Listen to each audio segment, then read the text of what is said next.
Hello दोस्तों, कैसे हैं आप लोग। आई होप आप लोग अच्छे होंगे। जैसा कि आपको पता चल चुका होगा कि मैंने 2-3 वीडियो में क्वेश्चन आंसर कराए हैं और सीटीईटी का पहला चैप्टर कराया है। आज मैं आपको सीटीईटी पेपर 1 और पेपर 2 का चैप्टर 2 कराने वाला हूं, जो सीडीपी में आने वाला है, जिसका नाम है विकास के सिद्धांत, प्रिंसिपल ऑफ चाइल्ड डेवलपमेंट। तो चलिए शुरू करते हैं। मानव विकास का अध्ययन मनोविज्ञान की जिस शाखा के अंतर्गत किया जाता है उसे बाल मनोविज्ञान कहा जाता था, परंतु अब मनोविज्ञान की यह शाखा बाल विकास कही जाती है। बाल मनोविज्ञान बालक के मन का अध्ययन करता है। बालक का शारीरिक विकास जितना महत्वपूर्ण है, मानसिक विकास भी उतना ही महत्वपूर्ण होता है। बाल विकास के अंतर्गत बालक के मानसिक एवं शारीरिक विकास का अध्ययन किया जाता है।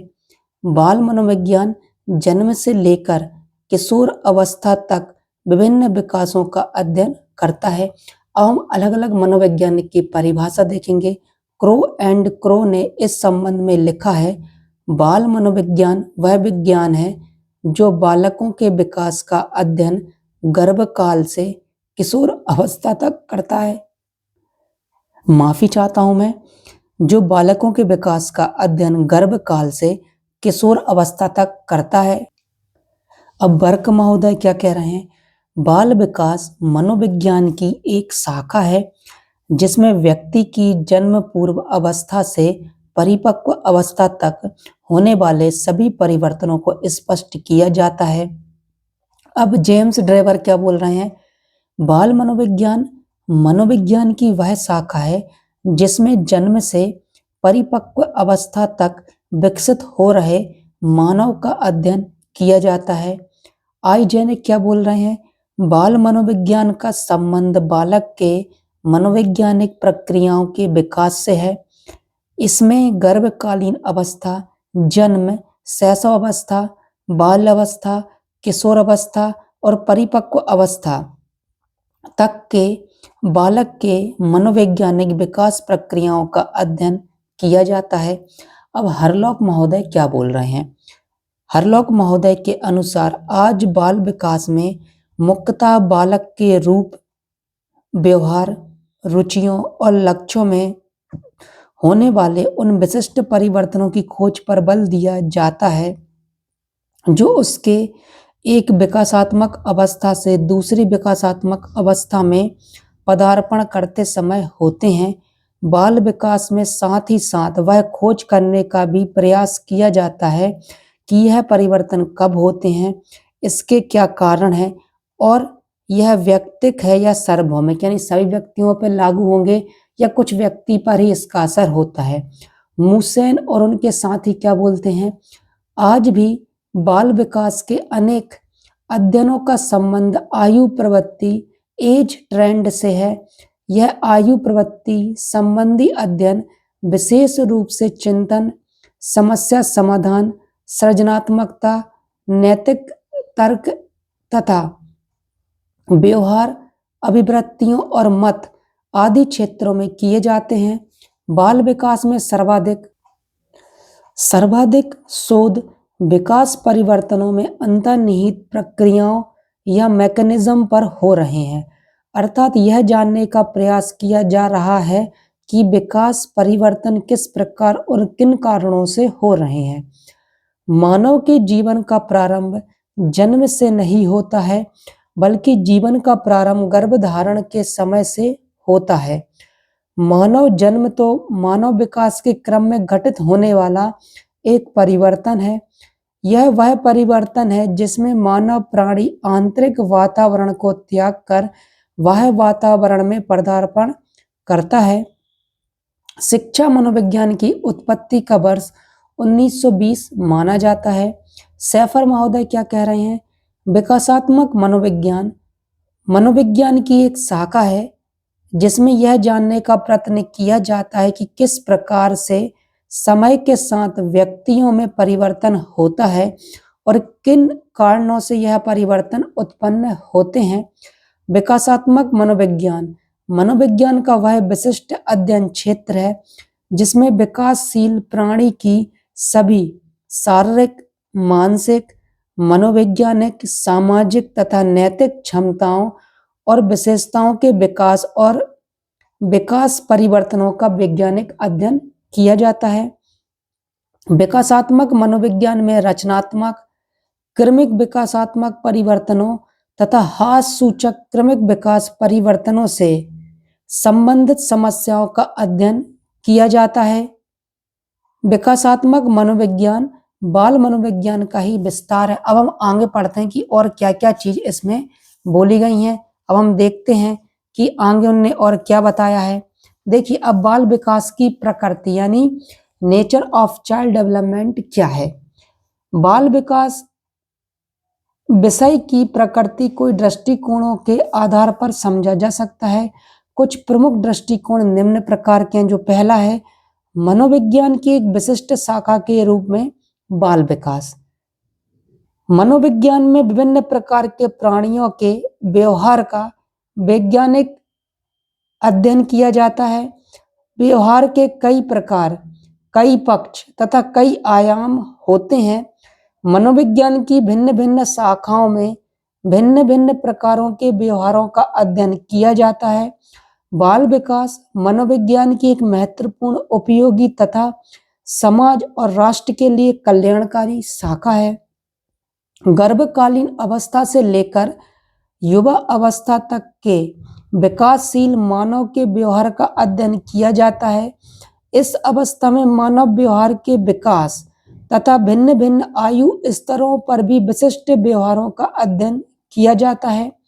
यहाँ विकास का अर्थ मानव की जैविक संरचना तथा मनोवैज्ञानिक प्रक्रियाओं में होने वाले क्रमिक परिवर्तनों से है। यहाँ भिन्न भिन्न विकास अवस्थाओं में प्राणी के व्यवहार में होने वाले परिवर्तनों की गति और मात्रा में अंतर पाया जाता है। यह परिवर्तन अभिवृद्धि सूचक तथा ह्रास सूचक दोनों प्रकार के होते हैं, परंतु गर्भाधान से युवा अवस्था तक अधिकांश परिवर्तन वृद्धि सूचक ही होते हैं। संक्षेप में, बाल विकास मनोविज्ञान की वह शाखा है जिसमें विभिन्न विकास अवस्थाओं, गर्भकालीन, शैशवकालीन, बचपन, बाल्यावस्था और किशोर अवस्था में मानव के व्यवहार में होने वाले क्रमिक परिवर्तनों का वैज्ञानिक अध्ययन किया जाता है। अब दूसरा पॉइंट क्या है, मनोविज्ञान में विशिष्ट उपागम के रूप में बाल विकास, child development as a special approach in psychology. मानव व्यवहारों के अध्ययन के लिए बाल विकास विषय में कई विशिष्ट उपागम या विचार पद्धतियों का उपयोग किया जाता है। इनमें से कुछ प्रमुख हैं, जैसे प्रयोगात्मक उपागम। इस उपागम के द्वारा बाल विकास की विभिन्न समस्याओं के अध्ययन में कार्य कारण संबंध को जानने का प्रयास किया जाता है। इस उपागम के द्वारा एक विशिष्ट व्यवहार किस परिस्थिति में उत्पन्न होता है या एक परिस्थिति विशेष में व्यक्ति किस प्रकार के व्यवहार की अभिव्यक्ति करेगा, यह अध्ययन किया जाता है। अब देहिक उपागम, साइकोलॉजिकल अप्रोच क्या है। नाड़ी संस्थान, नर्वस सिस्टम प्राणी के शरीर की संपूर्ण क्रियाओं को नियंत्रित करता है। ये क्रियाएं शारीरिक भी हो सकती हैं और मनोवैज्ञानिक भी हो सकती हैं। शारीरिक वृद्धि, विकास और स्वास्थ्य मुख्यतः हार्मोन्स और ग्रंथियों की क्रियाशीलता से संबंधित होता है। इन हार्मोन्स और ग्रंथियों की क्रियाशीलता यानी ऑटोमेनिक नर्वस सिस्टम द्वारा संचालित होता है, यानी ऑटोमेटिक, यानी जो अपने आप होता है। अब चौथा पॉइंट क्या, बाल विकास में दैहिक शास्त्र यानी साइकोलॉजी को ज्ञान के द्वारा भी समझा जा सकता है, क्योंकि जैविक आत्मा बायोलॉजिकल सेल्फ तथा मानसिक आत्मा साइकिक सेल्फ एक दूसरे से घनिष्ठ रूप से संबंधित होते हैं। गर्भकालीन शिशु और नवजात शिशुओं के व्यवहार से संबंधित समस्याओं का समाधान मुख्य रूप से इस उपागम द्वारा प्रस्तुत किया जाता है। अब तीसरा पॉइंट क्या है, विकासात्मक उपागम यानी डेवलपमेंटल अप्रोच। बाल विकास की समस्याओं के अध्ययन के लिए विकासात्मक उपागम भी अपनाया जा सकता है। विकासात्मक उपगम अपनाने का मुख्य कारण यह है कि जब बालक एक नई विकास अवस्था में पहुंचता है, तब उनमें कुछ नई रुचियों, कुछ नवीन अभिवृत्तियों, कुछ नवीन लक्षणों और कुछ नवीनशील गुणों का एक विशिष्ट समुच्चय विकसित या निर्मित होता है। इस प्रकार के विशिष्ट समुच्चय कई विकास अवस्थाओं में देखे जा सकते हैं। अब अगला पॉइंट क्या है? यद्यपि गर्भधारण की अवस्था से युवा अवस्था तक विकास के क्रमिक परिवर्तनों में एक निरंतरता होती है, फिर यह विशिष्ट समुच्चय कई विकास अवस्थाओं में निर्मित होते हुए देखे गए हैं। इन समस्याओं को समझने में विकासात्मक उपगम की अधिक उपयोगी है। देखिए क्या होता है, जब बच्चे शैशवावस्था, बाल अवस्था, फिर किशोरावस्था, इन विकास की स्टेजों से गुजरते हैं, तो उनमें अलग अलग परिवर्तन होते हैं। शैशवावस्था में उसका विकास अलग तरीके से होता है, बाल अवस्था में उसका विकास अलग तरीके से होता है, किशोर अवस्था में उसका विकास अलग तरीके से होता है और युवा अवस्था में उसका विकास अलग तरीके से होता है। यानी उसका संवेगात्मक विकास, ज्ञानात्मक विकास, संज्ञानात्मक विकास, शारीरिक विकास और मानसिक विकास, इन सभी प्रकार के परिवर्तन इनमें देखे जा सकते हैं अलग अलग विकास की स्टेजों में। अब चौथा पॉइंट क्या देखिए, व्यक्तित्व संबंधी उपगम, पर्सनालिटी अप्रोच। बाल विकास विषय की समस्याओं को समझने का यह एक उपगम भी है, क्योंकि बालक का प्रत्येक व्यवहार उस बालक के व्यक्तित्व के किसी न किसी पहलू को अभिव्यक्त करता है। जन्म से ही व्यक्तित्व का निर्माण प्रारंभ हो जाता है। भिन्न भिन्न व्यक्तित्व वाले व्यक्तियों का व्यवहार भी भिन्न भिन्न होता है।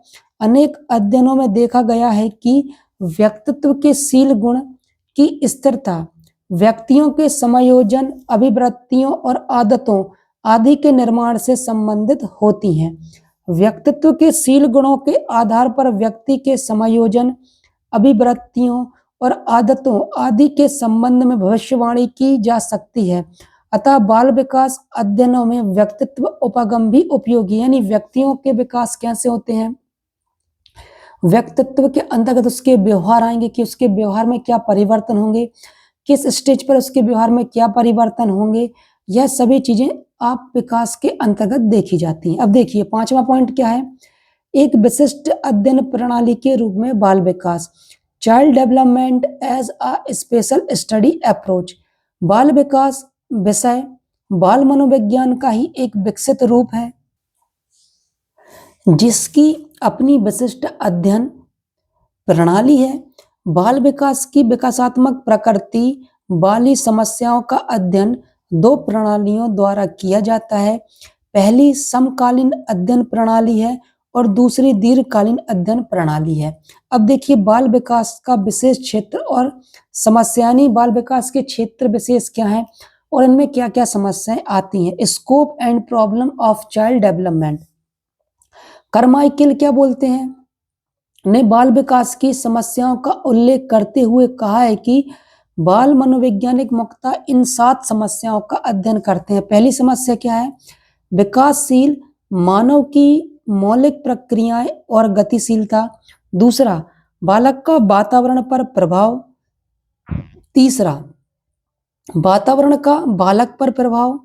चौथा, विकासात्मक प्रक्रियाओं का क्रमिक समकालीन वर्णन। पांचवा, विकासात्मक प्रक्रियाओं की दीर्घकालीन प्रणाली द्वारा वर्णन।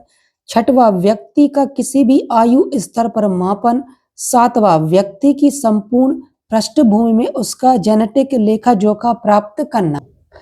अब हम और देखते हैं, बाल विकास विषय के क्षेत्र के अंतर्गत जिन समस्याओं अथवा विषय सामग्री का अध्ययन किया जाता है उसे इस प्रकार से वर्गीकृत कर सकते हैं। पहले पॉइंट क्या है, विकासशील मानव की आधारभूत यांत्रिकी और गतिशीलता का अध्ययन, the fundamental mechanism and dynamic of developing person.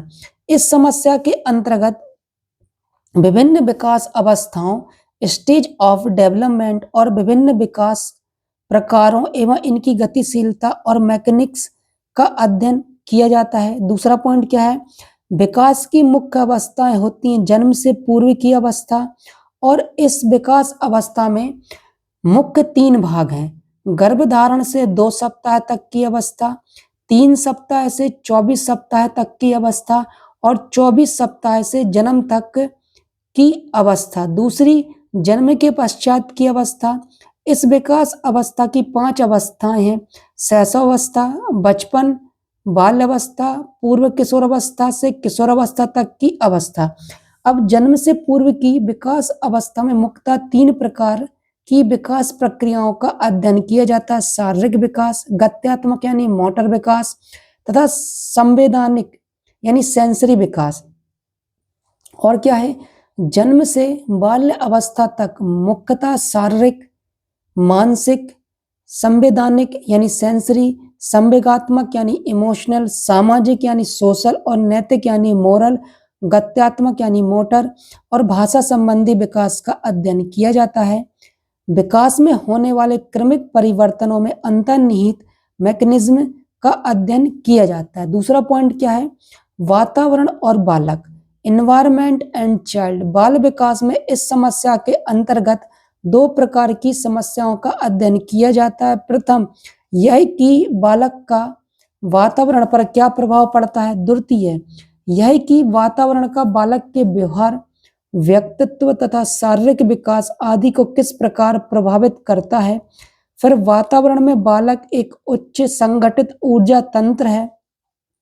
अगला पॉइंट क्या है, बालक अपने चारों ओर के सामाजिक पर्यावरण को सर्वाधिक प्रभावित करता है। यानी जब बालक अपने आसपास के एनवायरनमेंट से कैसे अंतःक्रिया करेगा, किन चीजों को सीखेगा, क्या उसमें वृद्धि होगी, क्या ह्रास होगा, ये सभी चीजें वातावरण के अंतर्गत आती हैं। अब तीसरा पॉइंट क्या है, बाल व्यवहार और अंतःक्रियाएं, चाइल्ड बिहेवियर एंड इंटरेक्शन। बाल विकास के अध्ययन क्षेत्र में अनेक प्रकार की अंतःक्रियाओं का अध्ययन भी होता है। बालक का व्यवहार होता है तथा उसकी विभिन्न शारीरिक और मानसिक योग्यताओं और विशेषताओं में क्रमिक विकास होता रहता है। इस दशा में स्वाभाविक है कि बालक और उसके वातावरण में समय समय पर अंतःक्रिया होती रहती है। दूसरा पॉइंट क्या है, बालक की अंतःक्रिया उसके परिवारजनों के साथ, उसके पड़ोसियों के साथ, उसके खेल के साथियों के साथ और उसके अध्यापकों और परिचितों के साथ वह किसी न किसी प्रकार से अंतःक्रिया अवश्य करता है।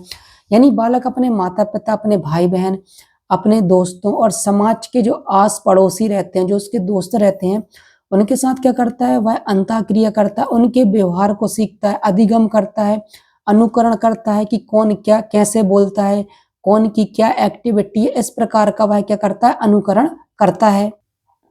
अब चौथा पॉइंट देखिए, मानसिक प्रक्रिया यानी मेंटल प्रोसेस। बाल विकास में बालक की विभिन्न मानसिक प्रक्रियाओं का क्या किया जाता है, अध्ययन किया जाता है। और इन अध्ययनों में जैसे प्रत्यक्षीकरण, स्मृति, चिंतन, सहचर एंड अधिगम, लर्निंग और कल्पना यानी इमेजिनेशन आदि चीजें शामिल हैं। पांचवा क्या है, व्यक्तिक भिन्नताओं का अध्ययन। बाल विकास में व्यक्तिक भिन्नताओं तथा इससे संबंधित समस्याओं का अध्ययन भी किया जाता है। ये समस्याएं शरीर रचना, व्यक्तिक भिन्नताएं, योग्यताएं, मानसिक प्रक्रियाएं, संवेग और विभिन्न सामाजिक व्यवहार और व्यक्तिक भिन्नताएं। अब छठवा क्या है, अध्ययन प्रणालियां। बाल विकास अध्ययन की मुख्यतः 2 प्रणालियां प्रचलित हैं: समकालीन अध्ययन प्रणाली क्रॉस सेक्शनल अप्रोच, दीर्घकालीन अध्ययन प्रणाली लॉन्गिट्यूडनल अप्रोच। अब देखिए व्यक्ति, अब 7वां पॉइंट क्या है, व्यक्ति का निर्धारण या मूल्यांकन, असेसमेंट ऑफ द इंडिविजुअल। अब बाल विकास के क्षेत्र में बालकों की विभिन्न मानसिक और शारीरिक मापन तथा मूल्यांकन से संबंधित समस्याओं का अध्ययन किया जाता है। मनोविज्ञान के क्षेत्र में मापन और मूल्यांकन के लिए अनेक प्रमाणीकृत परीक्षण उपलब्ध हैं, परंतु बाल विकास के क्षेत्र में आज भी मूल्यांकन के लिए प्रमाणीकृत परीक्षण उपलब्ध नहीं है। 8वां पॉइंट क्या है, असामान्य बालकों का अध्ययन, स्टडी ऑफ अबनॉर्मल चिल्ड्रन। जब बालक की शारीरिक और मानसिक योग्यताओं और विशेषताओं का विकास दोषपूर्ण ढंग से होता है तो बालक के व्यवहार और व्यक्तित्व में असामान्यता के लक्षण उत्पन्न हो जाते हैं। बाल विकास में इन विभिन्न असमानताओं व इनके कारणों और गतिशीलता का अध्ययन होता है। अगला पॉइंट क्या है? प्रमुख असामान्यता इस प्रकार है: बौद्धिक दुर्बलता, समस्यात्मक बच्चे, रोगी बालक तथा अपराधी बालक आदि। विकास के असामान्य क्रमिक परिवर्तनों में अंतर्निहित कौन कौन सी प्रक्रियाएं और मैकेनिज्म हैं? आदि समस्याओं का अध्ययन आज के आधुनिक बाल विकास विषय के क्षेत्र के अंतर्गत होता है। यानी बच्चों में जिन प्रकार की समस्याएं पाई जाती हैं उन सभी का अध्ययन किया जाता है और उनको कैसे बच्चों को ठीक किया जाए, चाहे उनकी विकलांगता हो या वो अपराधी प्रवृत्ति के बालक हो, उनको कैसे ठीक किया जाए, उनको रोजगार के अवसर कैसे दिए जाएं, उनको पढ़ाई कैसे की जाए, उनको स्किल्स कैसे सिखाई जाए, इन सभी का अध्ययन किया जाता है। अब 9वां पॉइंट क्या है? समायोजन संबंधी समस्याएं, एडजस्टमेंट प्रॉब्लम्स। बाल विकास में बालक के विभिन्न प्रकार के समायोजन समस्याओं का अध्ययन भी किया जाता है। साथ ही साथ इस समस्या का अध्ययन भी किया जाता है कि भिन्न भिन्न समायोजन क्षेत्रों जैसे पारिवारिक समायोजन, संवेगात्मक समायोजन, शैक्षिक समायोजन और स्वास्थ्य समायोजन आदि में भिन्न भिन्न आयु स्तरों पर बालक का क्या और किस प्रकार का समायोजन है। इसके अंतर्गत इसमें कुसमायोजित व्यवहार का भी अध्ययन किया जाता है। यानी बच्चे क्या गलती कर रहे हैं, वो समायोजन क्यों नहीं कर पा रहे हैं, वो एडजस्टमेंट क्यों नहीं कर पा रहे, इसका अध्ययन भी किया जाता है। अब 10वां पॉइंट देखिए, विकास के नियम और सिद्धांत, principles and theories of development. बाल विकास अध्ययनों का मुख्य उद्देश्य सामान्य बालकों के विकास प्रतिमानों का अध्ययन करना है तथा इनके कारणों की जांच करना है। इस दिशा में ऐसे अध्ययनों का अभाव है जो प्रथम विकास अवस्था से अंतिम विकास अवस्था तक हो। अभिवृद्धि और विकास के चलते रहने से प्राणी में सक्रियता और उसका जीवन चलता रहता है। अब है 11वां पॉइंट, चरित्र का विकास, डेवलपमेंट ऑफ कैरेक्टर। चरित्र बालक के अनेक गुणों का योग है। यह गुण उसके आदर्शों, बाह्य व्यवहार और अभिवृत्तियों आदि से संबंधित होता है। बालक जब विद्यालय जाना प्रारंभ करता है तब उसे थोड़ा बहुत उचित अनुचित का ज्ञान हो जाता है। बाल्य अवस्था की समाप्ति तक उसे अनेक नैतिक मूल्यों का ज्ञान हो जाता है। अगला पॉइंट क्या है? सामाजिक और नैतिक मूल्यों के अधिगम का महत्व। नैतिक विकास प्रतिमान, नैतिक विकास की अवधारणाएं, नैतिक विकास को प्रभावित करने वाले कारक और दुराचार आदि का अध्ययन चरित्र के विकास के अंतर्गत बाल विकास में किया जाता है। यानी उनका नैतिक विकास कैसे किया जाए, नैतिक विकास की क्या अवस्थाएं, किस अवस्था में कौन सा नैतिक विकास जरूरी है और उसके विकास को प्रभावित करने वाले क्या कारण है, माता पिता है, समाज है, दोस्त हैं, आस पड़ोस है, उनका अध्ययन भी इसके अंतर्गत किया जाता है। अब 12वां पॉइंट क्या है देखिए, सृजनात्मकता का विकास, डेवलपमेंट ऑफ क्रिएटिविटी।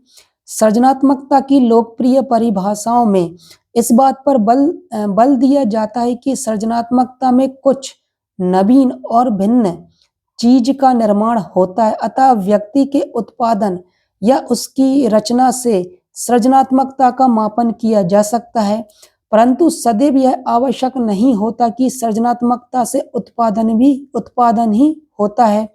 यानी आप सृजनात्मकता से कुछ नई चीज इन्वेंट कर पाए हर बार, ये भी हर बार मुमकिन नहीं होता है।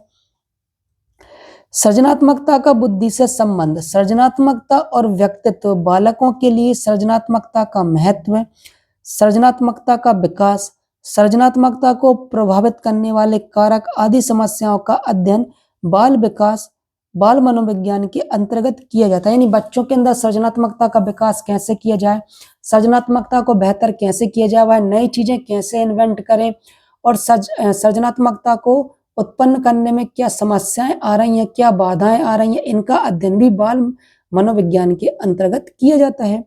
अब 13 पॉइंट क्या, बाल्य अवस्था की रुचियां, चाइल्डहुड इंटरेस्ट। रुचियां एक प्रकार की सीखी हुई अभिप्रेरणा है। बालक के जीवन में रुचियों का महत्वपूर्ण स्थान है और कार्य भी है, क्योंकि व्यक्ति जो कुछ भी करता है यह बहुत कुछ उसकी रुचियों द्वारा ही निर्धारित होता है। जब एक व्यक्ति अपनी पसंद के आधार पर कार्य चुनाव के लिए स्वतंत्र होता है तो वह रुचि को महत्व देता है। देखिए, जब बच्चे को आप यह कहें कि आपको क्या करना है, आपको जो करना है वो करिए, तो जिस बच्चे की रुचि क्रिकेट में होगी तो वह क्रिकेट में खेलेगा, जिस बच्चे की रुचि फुटबॉल में होगी वह फुटबॉल खेलेगा, जिस बच्चे की रुचि पढ़ाई में होगी वह पढ़ाई करेगा, जिस बच्चे की रुचि मैथ्स को हल करने में, इंग्लिश को पढ़ने में होगी वह करेगा। तो जब आप उनको कहते हैं कि आप अपने अनुसार काम करिए, तो वह अपने रुचि के अनुसार ही काम करते हैं। बाल्य अवस्था में रुचियों का विकास, बालकों की रुचियों को ज्ञात करने की विधियां, बाल्य अवस्था की प्रमुख रुचियां आदि समस्याओं का अध्ययन बाल विकास यानी बाल मनोविज्ञान के क्षेत्र के अंतर्गत किया जाता है। देखिए, बाल अवस्था में बालक की क्या रुचियां होती हैं, उन रुचियों में कैसे परिवर्तन आता है, उन रुचियों को और बेहतर कैसे किया जा सकता है, और उन रुचियों को उत्पन्न करने में क्या समस्याएं आ रही हैं, इन सभी का अध्ययन किया जाता है। 14वां पॉइंट क्या है, अभिभावक बालक संबंध, पेरेंट चाइल्ड रिलेशनशिप। बालक के व्यक्तित्व विकास के क्षेत्र में अभिभावकों और परिवार की महत्वपूर्ण भूमिका होती है। बालक को मां से वंचित रखकर जो अध्ययन हुए हैं उनसे यह तथ्य प्रकाश में आया है कि बालक के विकास पर प्रारंभिक पारिवारिक अनुभवों का महत्वपूर्ण प्रभाव पड़ता है। देखिए, बच्चों के विकास में माता पिता का महत्वपूर्ण योगदान होता है। माता पिता अपने बच्चे के साथ कैसा व्यवहार कर रहे हैं उसके विकास में बहुत ज्यादा योगदान होता है। यदि माता पिता का व्यवहार अपने बच्चे के प्रति अच्छा नहीं है, वह उनसे प्रेम नहीं करता, उनको अच्छा खाना पीना नहीं देता, अच्छे कपड़े नहीं देते, या फिर अच्छे स्कूल में नहीं पढ़ाते हैं, तो बच्चे के अंदर कुछ समस्याएं पैदा हो जाती है। लेकिन जब आप बच्चे से प्रेम करते हैं, अच्छा खाना पीना देते हैं, उनके साथ आप अच्छा घनिष्ठ व्यवहार करते हैं, उनको आप जो चीज़ आप उन्हें उपलब्ध करा सकते हैं, जब आप उनको वह चीज़ देते हैं, तो आप देखते हैं कि बच्चे के विकास में भी परिवर्तन होता है। अभिभावक बालक संबंध का विकास, अभिभावक बालक के संबंधों के निर्धारक, पारिवारिक संबंधों में हास आदि समस्याओं का अध्ययन बाल विकास मनोविज्ञान के क्षेत्र के अंतर्गत किया जाता है। 15वां पॉइंट क्या, अन्य समस्या यानी अदर प्रॉब्लम्स क्या होती हैं बच्चे के अंदर। बाल विकास में अन्य अनेक समस्याओं का अध्ययन भी किया जाता है, जैसे वंशानुक्रम से संबंधित समस्याएं, प्रशिक्षण से संबंधित समस्याएं, सामाजिक अधिगम तथा कौशलों आदि के अधिगम से संबंधित समस्याएं, बालक के सामाजिकरण से संबंधित समस्याएं, बालक के व्यक्तित्व से संबंधित समस्या, यानी आपको इतनी प्रकार की समस्याएं बच्चे में देखने को मिल सकती हैं, और इन समस्याओं का सॉल्यूशन भी होता है यानी हल भी होता है। अब देखिए, बाल विकास के संबंध में परंपरागत विश्वास, यानी परंपरागत विश्वास क्या है, traditional believes in child development.